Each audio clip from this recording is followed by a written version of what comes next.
오늘 나온 대법원의 양심적 병역 거부 무죄 판결에 대한 반응 예상대로 뜨겁습니다. 종교적 신념에 따른 양심적 병역 거부는 정당하다는 판결이죠. 2004년 선고 이후 14년 만에 뒤집어진 결정입니다. 오늘 판결이 나오기까지 수많은 양심적 병역 거부자들이 싸움이 있었습니다. 특히 사법시험에 합격하고도 실형을 살았다는 이유로 변호사 활동조차 거부당한 분이 계신데 오늘 그분을 스튜디오에 모셨습니다. 대한민국 1호 양심적 병역 거부 변호인으로 알려진 분이죠. 백종건 변호사입니다. 어서 오십시오. 네, 안녕하십니까. 백종건 변호사입니다. 예, 변호사 재등록은 된 겁니까? 아니요, 아직 안 됐습니다. 대한변협에서 안 받아주고 있는 거예요? 예, 지난달에 등록심사위원회 심사 결과 4대5로 부결이 돼서 또 한 번 이제 고배를 마셨습니다. 이게 어쨌든 병역을 거부해서 군대를 갔다는 이유로 지금 안 해주는 거죠? 예, 그렇습니다. 근데 이번에 어쨌든 대법원에서 무죄다. 헌법재판소에서 그렇게 얘기했고. 예. 그러면은 받아줘야 되는 거 아니에요? 그렇습니다. 사실 사회에서 가장 보수적인 사법부에서조차 양심적 병역 거부권을 인정하고 이것이 이제 처벌하는 것이 인권 침해라고 얘기했으면 사실 인권을 수호할 의무가 있는 변호사들, 특히 대한변호사협회는 조금 더욱더 인권 옹호적인 결정을 해야 되는 게 아닌가 저는 그렇게 생각하고 있습니다. 그렇죠. 예. 다음번엔 될 것 같은데요. 네. 헌법재판소도 사실 2번 합헌 결정 이후에 위헌이 났듯이 3-4번은 꼭 됐으면 좋겠습니다. 그래요. 자, 사실은 오늘 14년 만에 판결이 뒤집어졌다 이런 얘기를 많이 합니다만 지난번 헌재에서 판결 난 이후에 오늘 대법원 판결은 당연히 이렇게 나올 거다라는 이야기가 많았잖아요.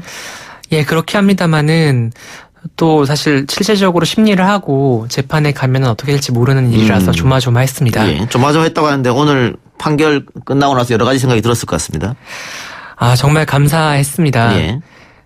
사실 단순히 이제 그러니까 무죄 판결이 난 것이 아니라 9대4라는 좀 압도적인 숫자로 무죄 판결이 나서 더욱더 더 많이 놀랐습니다. 사실 14년 전인 2004년에는 1대12 정말 무죄가 1명이고 유죄가 12명이어서 정말 전원 일치에 가까운 유죄 판결을 받았거든요. 근데 14년 만에 이렇게 판결이 완전히 뒤집어져서 상당히 많이 놀랐습니다. 예.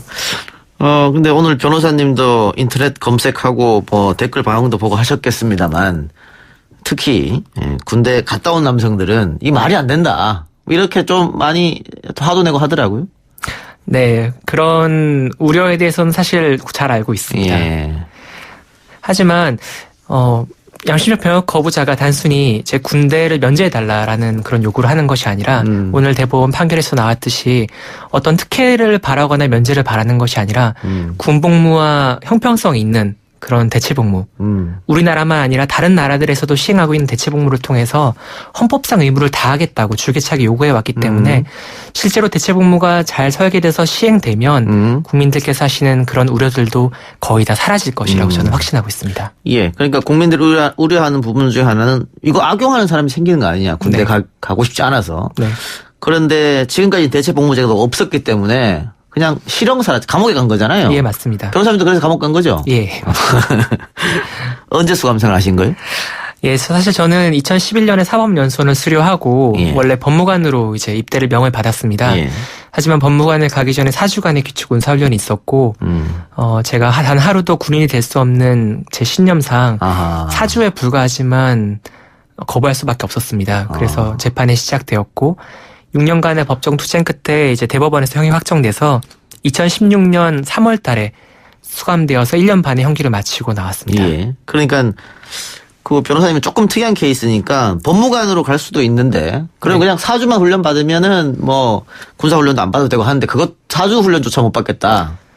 네. 그게 단 하루만 군사훈련을 받아도 면제를 해주겠다고 해도 저는 거부했을 것 양심적으로 같습니다. 그건 받아줄 수 없다. 예, 맞습니다. 그게 그러면은 이거 여러 종류의 그런 이 거부하시는 분들이 계신 것 같은데 총을 잡는 걸 거부하시는 분도 계실 테고 군사훈련 자체를 못 받는다는 분도 계실 테고 맞습니까? 예, 맞습니다. 사실 양심은 사람마다 다 지문이 다르듯이 사람마다 다릅니다. 그래서 어떤 사람에 따라서 양심적으로 받아들일 수 있는 게 있고 없는 게 있고 이제 그런 부분이 틀린데 이제 저와 같은 종교적 신념을 가진 병역 거부자들은 제 군과 관련 있는 업무라면 그게 단순히 뭐 총을 잡는 것뿐만 아니라 뭐 군수물자를 만든다든지 차무를 판다든지 하다못해 국방부나 병무청에서 군무원으로 일하는 것조차 이제 신념상 거부하고 있습니다. 예. 그러니까는 악용을 걱정하신 분들은 아니 군대 가기 싫어서 대신 감옥 갈 사람은 없으니까 사실은. 예, 그렇죠? 그렇죠. 예. 네. 그런데 현재도 감옥에 계신 분도 있지 않습니까? 예, 현재 지난달 기준으로 96명, 아니 97명이 현재 수감되어 있습니다. 이분들 어떻게 합니까? 그럼 지금 무죄 났는데?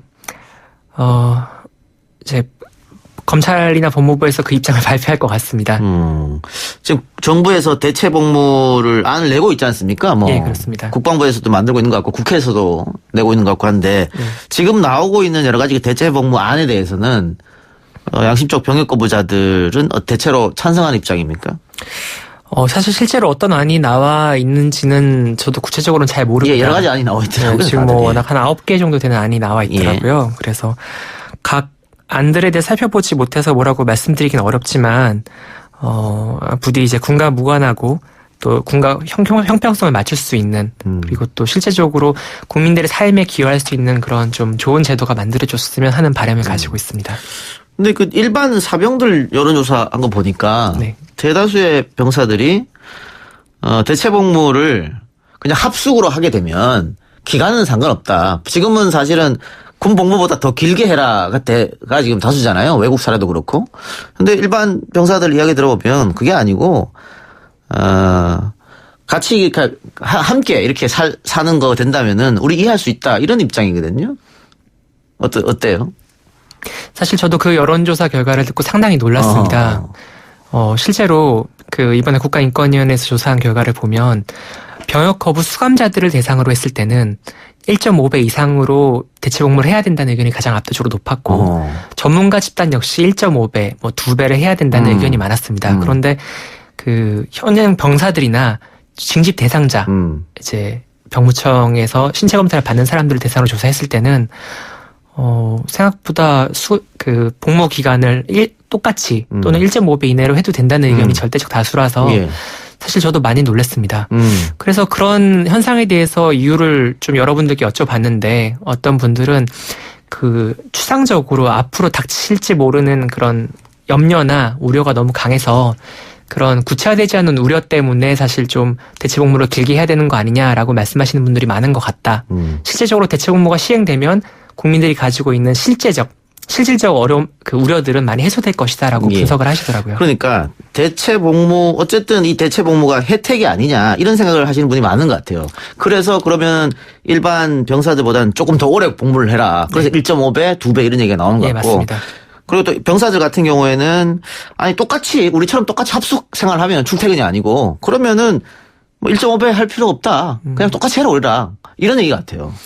그러니까 볼 수도 어떻게 생각하면 이 혜택이 아니다라는 것을 인식시켜주는 필요가 좀 있을 것 같은데. 맞습니다. 그래서 사실 단순히 대체 복무 제도가 약간 양심적 병역 거부자한테 특혜처럼 비춰질 수도 있는데 실질적으로는 그렇지 않습니다. 많은 나라들에서 하는 거 보면 군인과 준하는 또는 군인의 복무와 준하는 어려움과 또 힘듦 또 국가에 기여하는 부분들이 충분히 있기 때문에 실제로 하는 것을 보신다면 국민들도 이해하고 저 사람들도 마치 군인들이 우리를 위해서 희생하고 수고하는 것처럼 대체 복무자들도 우리의 삶에서 또 정말 기여하는 그런 사람들이구나라는 확신을 가지실 거라고 생각합니다. 그 변호사님도 혹시 특정 종교를 믿고 계시는 겁니까? 예, 그렇습니다. 여호와의 증인? 예, 맞습니다.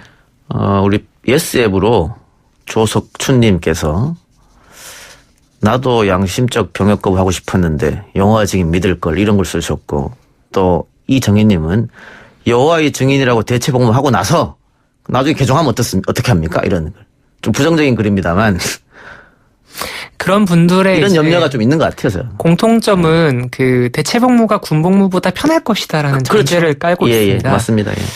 근데 하지만 실질적으로 과연 그럴지 사실 잘 모르겠습니다. 사실 요즘 같은 경쟁 사회에서는 기간의 문제가 가장 크지 않습니까?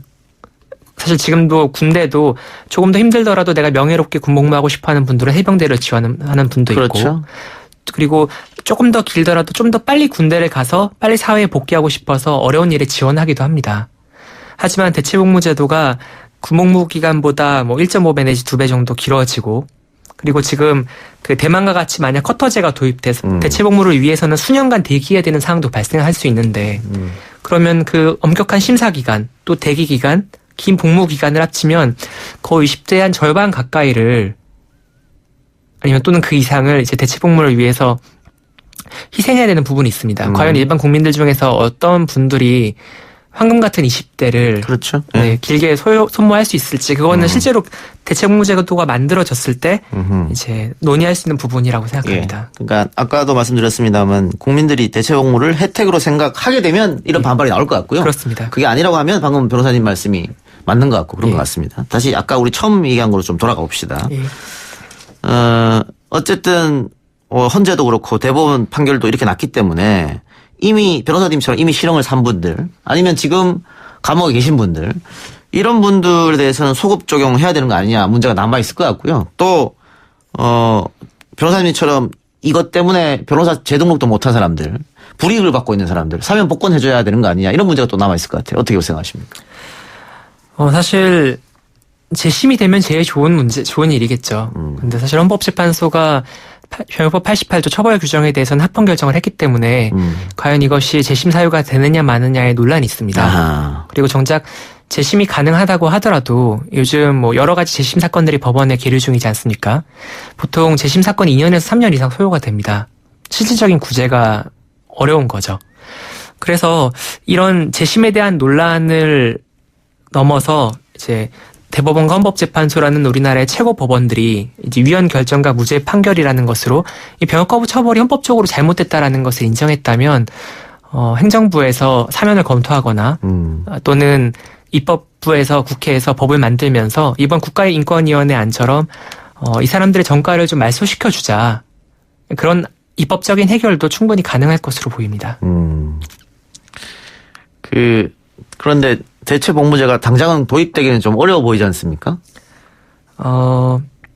헌법재판소가 지난 6월 달에 위헌 결정을 내리면서 2019년 12월 31일까지 대체복무제를 도입하지 않으면 병역법 제5조는 효력을 잃어버리고 그렇게 되면 일시적으로나마 대한민국이 징병을 하지 못하는 상황에 이릅니다. 그러니까 국회는 무조건 12월 31일까지 내년 12월 31일까지 대체복무를 만들 수밖에 없는 그런 구속에 돼 있습니다. 안 그러면 징병 자체가 멈추면 사실 큰일 아닙니까?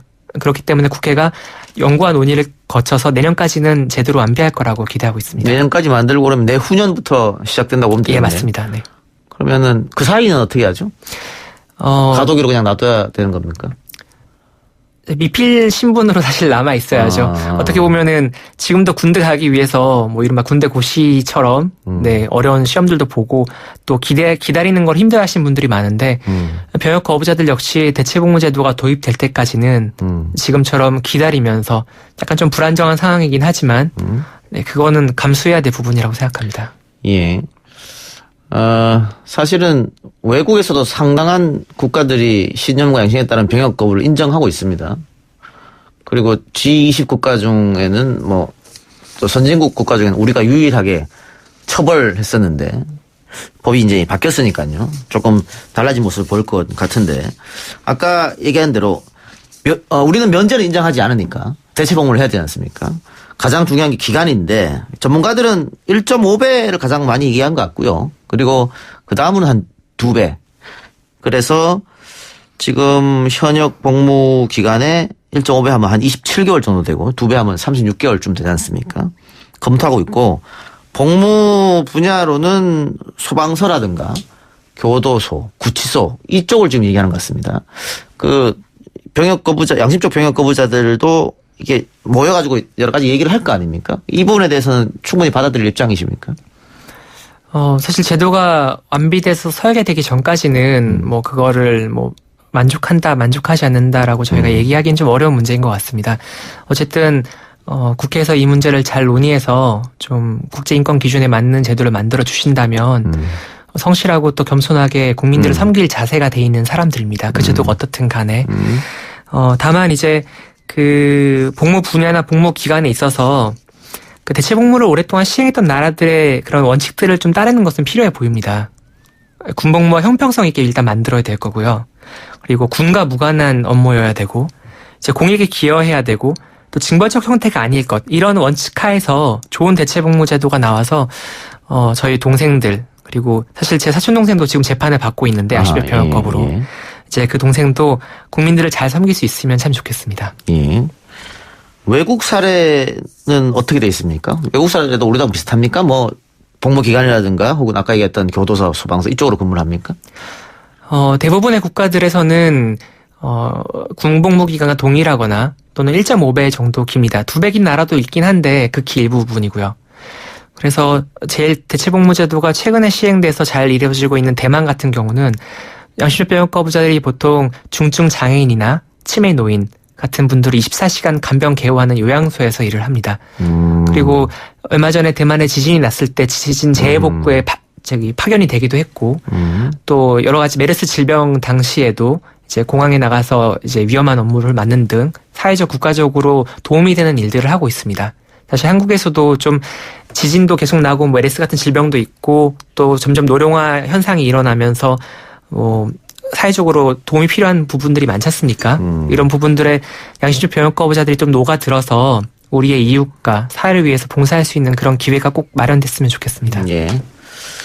저희 이동형 뉴스정보승부가 굉장히 특이해서 문자로 의견 주시는 분들은 보수 성향의 의견이 좀 많고요. 네. 예스앱이나 팟빵 앱으로 의견 주시는 분은 진보적 의견이 많은데 오늘은 통일되게 변호사님 이해하시겠습니다만 다 비난 댓글이 폭주하고 있네요. 네. 네. 아직은 받아들이기 좀 어려운 것 같습니다. 사실 그래서 그 대법원 헌법재판소도 2004년도에 유죄 판결과 합헌 판결을 내리면서 국회가 이 문제로 국민들을 설득을 해서 논의를 해라. 입법적으로 해결을 해라라고 이렇게 판결 내렸는데 국회가 14년 동안 아무것도 안 했습니다. 아무것도 안 하고 계속 병역 거부자들은 감옥에 갔습니다. 그렇죠. 그래서 이런 현상을 가만히 지켜보고 있던 사법부의 하급심 판사님들이 도저히 이 상황을 그대로 둬서는 안 되겠다고 해서 이제 2015년부터 지금까지 계속해서 110건에 달하는 무죄 판결이 쏟아졌거든요. 하급 재판에서? 예, 맞습니다. 사실 대법원 헌법재판소의 입장이 명백한데 그 입장에 반해서 그 입장을 거슬러서 이런 판결 내리는 건 쉬운 일이 아닙니다. 그럼에도 불구하고 전국에서 거의 동시다발적으로 무죄 판결들이 났는데 결국 이것은 이 문제 해결을 14년째 방치하고 있는 국회에 맡겨서는 안 된다는 결론에 이른 거죠. 사실 어떤 사람한테 어떤 일을 맡겼는데 10년이 넘도록 그걸 안 하고 있으면 결국 안 한다는 얘기 아닙니까? 그래서 그런 하급심 판사님들의 노력과 또 여러 가지 사회적 변화를 고려해서 대법원 헌법재판소는 이 문제 해결을 국회에 마냥 맡겨두면서 방치하기보다는 직접적으로 해결해서 이 중요한 인권 문제를 해결해야 되겠다는 생각을 한 것 같습니다. 예. 이게 상당히 오래된 문제였거든요. 많은 분들이 잘 모르시겠지만 실제로 일제강점기에도 여호와의 증인들은 병역 거부를 해서 처벌받았죠 그때도. 네, 처벌되고 5명이 옥사했습니다. 그리고 1953년도 한국정쟁 당시에도 이제 병역 거부하신 분이 계셨는데 그분 3년형을 받았고요. 사실 이 문제가 거의 65년 아니 거의 70년 이상 함께한 일인데 이 문제를 언제까지 방치할 수 있는지는 잘 모르겠습니다. 사실 많은 국민분들께서 동의하실지 모르겠지만 인권, 특히 사회적 약자에 대한 인권 문제는 다수결로 보아서는 안 되거든요. 헌법적인 가치를 충분히 고려해서 판단해야 된다고 생각합니다. 네. 방금 변호사님 이야기처럼 이 이야기가 어제 오늘 있었던 건 아니고 70년, 80년 동안 있었던 문제인데 지금까지 다들 모른 척한 것 같아요. 예, 맞습니다. 그러니까 토론이나 논쟁조차 되는 대상이 아니었으니까. 예, 맞습니다. 예. 그런 동안 많은 양심적 병역 거부자들은 감옥으로 갈 수밖에 없었고 예. 뒤늦게나마 이렇게 된 게 아닌가 싶은데 어쨌든 여론은 좋지 않다는 제가 다시 한번 말씀드리고요. 예. 오늘 무죄 받은 오승원 씨 사건 원래 우리 변호사님이 변론을 하셨습니까? 예, 제 동갑내기 친구이면서도 제가 이제 변호인으로 변호했던 친구입니다. 사실 이제 원래는 그 친구는 다른 사람들을 돕는 일을 하길 좋아해서 한국에 들어와 있는 이제 외국인들 노동자들을 위해서 봉사하는 일을 계속 해왔던 친구입니다. 그리고 지금 6살 된 딸과 1살도 채 되지 않은 아들을 두고 있는 또 집안의 가장입니다. 네. 사실 그 친구가 감옥을 가게 될까봐 아직 감옥이 뭔지 이해를조차 못하는 딸을 위해서 아빠가 감옥에 갈지도 모른다는 점을 가슴 아프게 얘기하고 있었는데요. 다만 오늘 판결 후에 얼굴을 보니까 딸에게 이제 아빠 감옥 가지 않고 옆에 있을 수 있다고 기뻐하는 모습을 보고 저도 참 많이 울컥했습니다. 예. 오늘 대법원 판결하면서도 소수자에 대한 관용과 포용 이야기를 한 것 같습니다. 그런데 그 변호사님 부친도 수감생활 하셨다고요? 예, 맞습니다. 제 아버지를 포함해서 저희 가족 중에는 병역 거부로 수감된 사람들이 한 4명 정도 됩니다. 그리고 지금 사촌 동생도 항소심에서 재판을 받고 있고 제 막내 동생도 사실 지금 고등학생이라서 이 문제가 해결되지 않았다면 감옥에 갈 수도 있었던 상황이었습니다. 그러면 이 문제 가지고 늘 항상 그 고민거리였고 또 넘어야 할 벽이었고 그렇겠습니다. 예, 사실 가족들이 많은 고통과 또 어려움이 있었죠. 사실 그래서 저도 이 문제를 해결해 보고자 아버지께서 감옥을 가는 걸 보고 법조인이 돼서 이 문제를 해결해야 되겠다고 생각해서 이제 예. 법조인의 꿈을 꾸게 되었습니다. 그래요. 지금은 어쨌든 뭐 대한변협에서 등록을 거절해서 안 되고 있는데 조만간 될 것 같습니다. 헌재 판결도 그렇고 대법원 판결도 그렇기 때문에. 감사합니다. 예. 활동을 다시 하게 되면 어떤 부분에서 어떤 분야에서 일을 좀 하고 싶으십니까? 사실 수감되기 전에도 다른 사람들을 돕는 변호사가 되고 싶어서 예. 뭐 200명이 넘는 양심적 병역 거부자의 변론을 무료로 맡기도 했고 예. 또 국선 사건 또 어려운 분들을 위한 구조 사건들을 위주로 많이 맡았었습니다. 사실 이번 대법원 판결에서 가장 좀 인상 깊었던 대목이 공동체 내에서 다를 수 있는 자유를 인정했다라는 부분이 저는 상당히 마음에 와닿는데요.